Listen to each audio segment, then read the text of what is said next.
હવે આપણે બતાવીશું મહાયુદ્ધની 10 મોટી વાતો। તો પહેલી વાત એ કે મિડલ ઈસ્ટમાં જંગને આજે 15મો દિવસ થઈ ચૂક્યો છે। સતત 15 દિવસથી લડત ચાલુ છે, 15 દિવસથી આ મહાયુદ્ધ ચાલુ છે। આગામી સપ્તાહે ઈરાન પર જોરદાર હુમલો કરીશું એવો દાવો કર્યો છે ટ્રમ્પે, ધમકી આપી દીધી છે।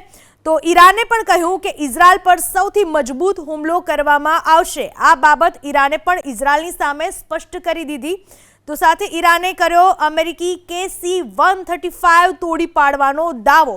ઈરાન પણ વળતો જવાબ આપવાના મૂડમાં દેખાઈ રહ્યું છે। ઈરાન પણ વળતો જવાબ આપવા માટે પૂરી રીતે તૈયાર।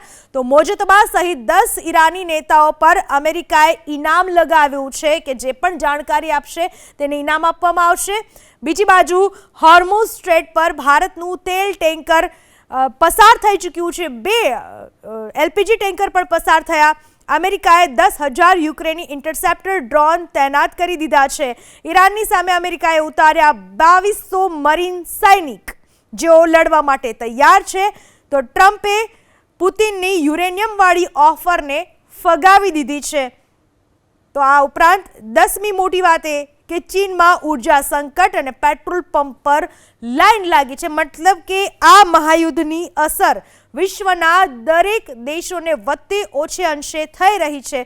દરેક દેશો આ મહાયુદ્ધની અસરમાં આવી ચૂક્યા છે।